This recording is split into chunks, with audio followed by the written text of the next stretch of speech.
Alright, welcome to part 4 in our series on Microsoft Forms and Planner tasks using Power Automate. In this video we're going to specifically go through file upload questions and how to get those files attached to those tasks in Planner using Power Automate.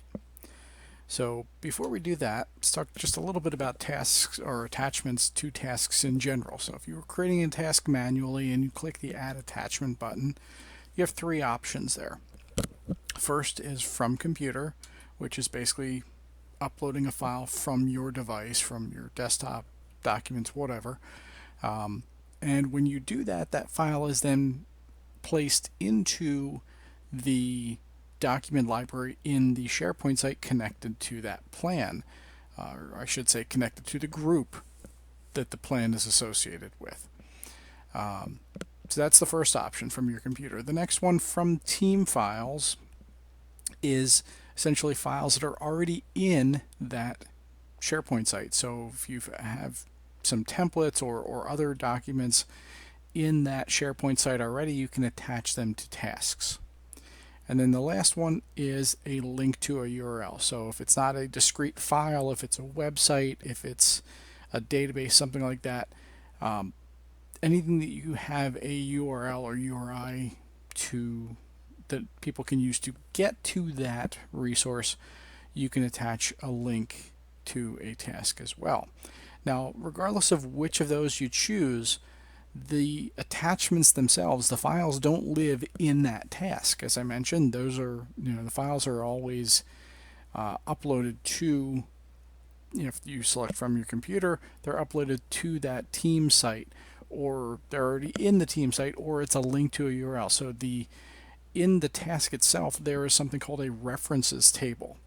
And the references table basically has a list of properties of those attachments, so that the task interface can allow people to click on that link to get to the item. So that's kind of how the attachments are stored, or I should say the references to the attachments are stored in the task itself. In terms of attachments on forms, I have other videos on this topic, so I'm not going to go into a tremendous amount of detail here. I will link to those other playlists in the description. But basically, you can add a file upload question on any form, personal or group form, as long as it is not an anonymous form. So if you choose that you want to distribute it to anyone, you can't use a file upload question. So you can only distribute those forms to people in your organization. By default, when you add a file upload question, it's set to allow one file up to 10 megabytes. You can actually adjust that to allow up to 10 megabytes. Up to 10 files. And you can also set the per file size limit anywhere from, to either 10 megabytes, which is the default, 100 megabytes, or 1 gigabyte. I would recommend rather, that you, unless there's a valid reason to increase that single file size limit, leave it at 10 megabytes. If you expect people to be uploading things like audio or video files, which might be large, then yes, you might want to increase it to 100 megs or a gig, but only do that if you suspect that you need that capability. You can also limit in the file upload question the type of file they can select. So Word, PowerPoint, Excel, audio, video, etc. You can choose one or more of those types, so that when they open the file selection dialog, it will automatically filter the view to only allow them to select those types of files. Now, in terms of what happens when they attach a file, or when they upload a file to a form, where do the files go? Well, that depends on whether it's a personal form or a group form. If it is a personal form, those files are going to be stored in the OneDrive of the owner of the form. So in terms of permissions, by default, only the owner of that form is going to have access to those files. So that's something to keep in mind when you're thinking about creating a task in a team or a group where other people will need access to those files, and we'll talk more about that in just a minute. Now, if it's a group form, the files are going to be uploaded to a folder in the SharePoint site for that group.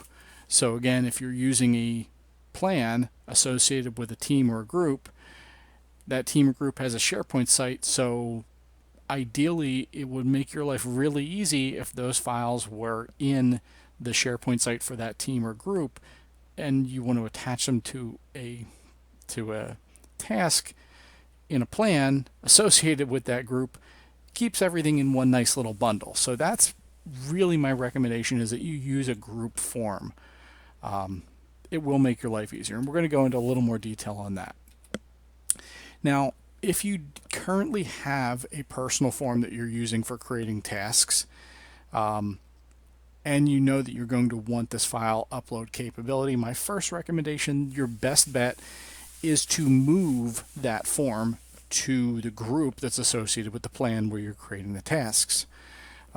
That's the cleanest way to do it. Now, if for whatever reason you can't or don't want to do that, basically you'll have to go with one of the two other options, which are either leaving the files in OneDrive and creating a sharing link for each one in, essentially get the file info, create a sharing link, and you would need to use an apply to each there. To do that, it gets kind of crazy and messy. And then the other option would be to copy the file. So in other words, take the files or make a duplicate of the files that are sitting in OneDrive in the SharePoint site, so that you can then attach them without having to share each one individually, or creating an individual sharing link for each one. These are not the only two options. There are probably a half dozen other ways to that are combinations of these two, but the point is that it's extra work. If you can avoid it by just moving that form to the group, then you're going to be ahead of the game. And if it's already a group form, then you are doing fantastic, because those files are already going to be in the SharePoint site that the members of the plan have access to. All you really need to do is link them to that task. Now, in terms of how you do that, we're actually going to jump over to the form first, just to look at the file upload question.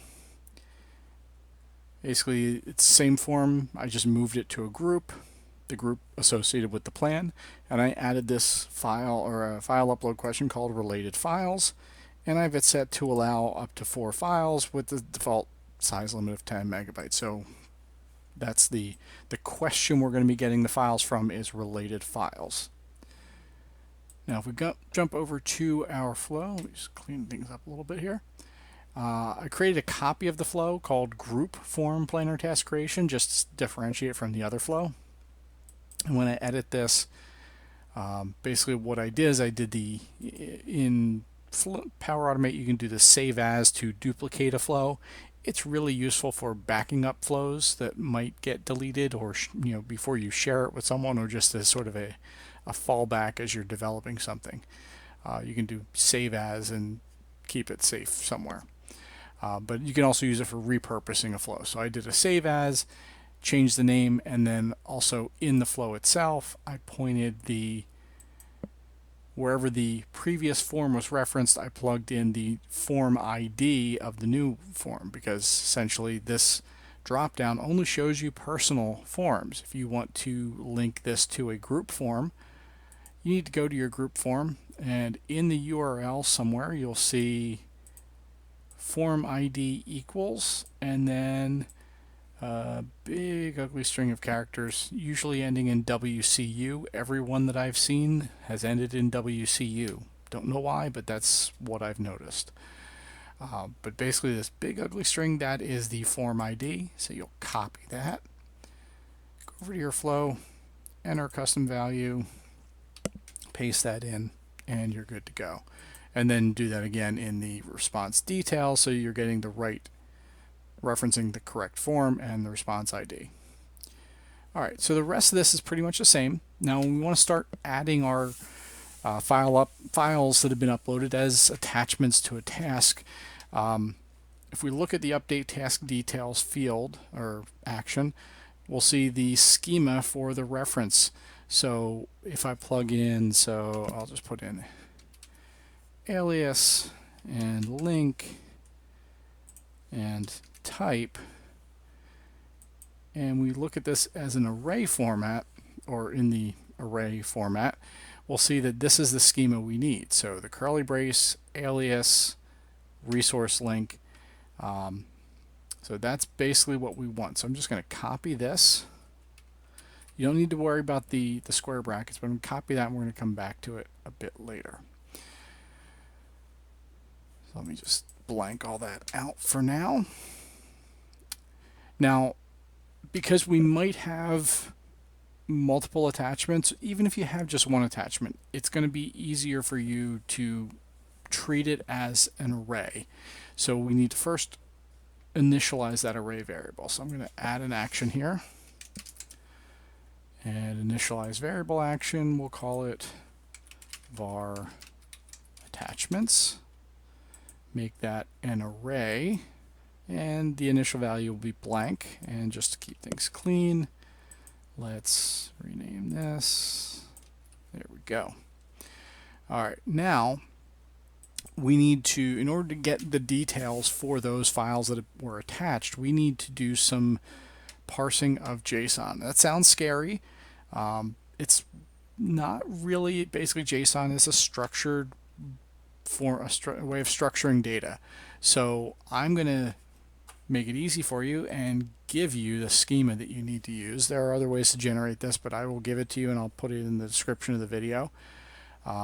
So I'm going to add, first off, let's add a scope here, because just to keep things clean and organized, we'll add a scope and call this rename handle attachments. And within here, we're going to add a parse JSON action, and that is from the data operation connector. And what we need to do is tell it what content do we want to parse the JSON of, and that is the related files question response, because that information, that data is coming into the form response or into the form as JSON data. And the schema is basically this. And again, I'll put this in the description so you don't need to worry about freeze framing and typing this all out yourself. But that's basically what you want. I'll just copy that and paste it in there. There we go. Control V is your friend. And there we go. So that is our parse JSON. Let me just again rename this parse JSON of file upload. Now, basically, this is going to produce an output that is an array for each of the items, each file that's attached. It's going to give us an array of the name, the link, the ID, and a bunch of other stuff. But really, because, again, if we look at our array format for the references, all we need is an alias, which is a name, and the resource link. So all of those other properties that are coming out of that parse JSON we don't need. We don't want to delete them, but we can ignore them. So we're going to now add a apply to each, because again, this is outputting an array, so we need to perform some operation for each item in that array. So I'll say apply to each attachment, and for the input of this, we're going to select the output of that parse JSON, which is, you want to make sure in here to select body, because we want the whole collection of data. If you select one of these other things, then you're going to get another apply to each and it gets messy. So be sure to select body there. All right, so now we need to append to that array variable. So append to array variable, and we'll select var attachments, and again we'll rename this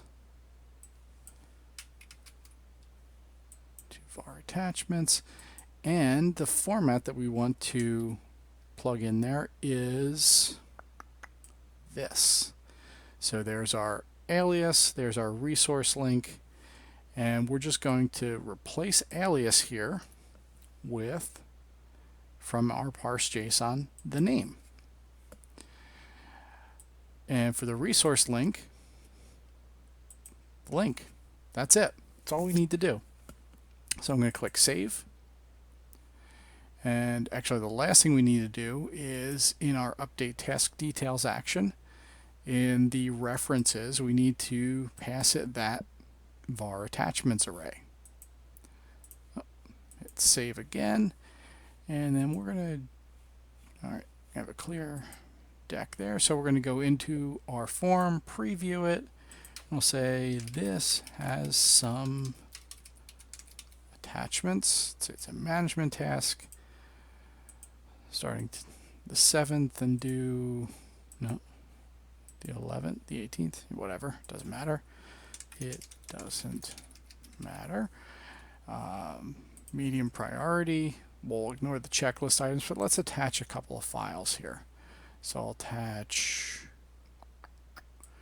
this JPEG, and we'll attach this Word document. And what the heck, we'll go for one more file. We will attach this PDF document. Sure, that's all good. And then we submit that. That's all we need to do. Let's go over to our flow, see how that ran. It is running. It succeeded. And let's jump over to our plan to see what happened here. Just hurry it along. Alright, so there we go. This has some attachments. We can see that because it was a management task, it's assigned to Robert Hogan. There are indication of our 3 attachments. So when we open this up, we will see our 3 attachments. Now, there are a couple of kind of kinks to work out, or known issues here, we'll call them, with these, the way this works. Now, first off, you may have noticed that the last item that was attached, the last attachment shows up, actually as the first attachment, because we selected that first, shows up as on the card, or is if we open up the details, we'll see that show on card is selected. The last one listed here, in my experience running a bunch of these tests, is the last file shown, which is the first attached, is always going to have that show on card. I thought I had found a way to kind of bypass that, because if we look at the JSON expression or representation of a resource, we see that there is this preview priority property, and this essentially tells it whether it shows up on the card or not. Unfortunately, it's a string value, and I've been unable to decipher how to reliably make that, figure out what string value equates to don't check or don't show this on the card. I tried putting a null in there, and that seemed to work once, but not in subsequent attempts. So I'm not really sure how to get around that. So that's the first problem, is that whether it's a problem or not is your call, but having one of the items show on card, I mean, if it's a problem, come into the task, uncheck that, and you're good to go. It's not going to show on the card. The next potential problem is, or just kind of known issue, is that this is a PDF. This one is a Word document, but because we didn't explicitly call out the type of resource or type of reference or the type of file, it's basically just showing this generic link icon. Not a huge deal, as long as the name is clean and clear to the person who has to complete the task, then it's not really a big deal. Just something to be aware of. And then the last thing is, and this is kind of part and parcel of attaching files to forms, or using file upload question, is that the name of the person submitting the form is always going to be appended to the end of the file name. And I understand that that's kind of ugly and it's kind of annoying, and it would be great if there were a way around that, but there's no way to prevent the name from being added. If you want to remove it from the view here, you could do a little bit of text manipulation, basically within the apply to each here, where you could, instead of just putting in the name, you could do sort of a text operation to split the name based on the underscore character and remove the last segment after the underscore. You can do it, but whether it's really worth doing at the end of the day is in my estimation, it's not really that big a deal, because when they go to open that file, the file itself is going to have that name stuck at the end. I think it would just be extra work on your part without much benefit. But if someone complains, you certainly could do that if you really want to. So that is this is one of the shortest videos here, but just to kind of reiterate those known issues, because we're not declaring what type of file it is, they're just going to appear as links. It'll be shown on the card, and then one that I didn't mention here was just the name of the uploader appearing at the end of the file name, if that's an issue for you. But that kind of wraps up this series, so hopefully this was useful to you. If you have any questions, feel free to throw them in the description or the comments area below. If you have any ideas for other things you'd like to see or learn about, please let me know. Take care and have a great day.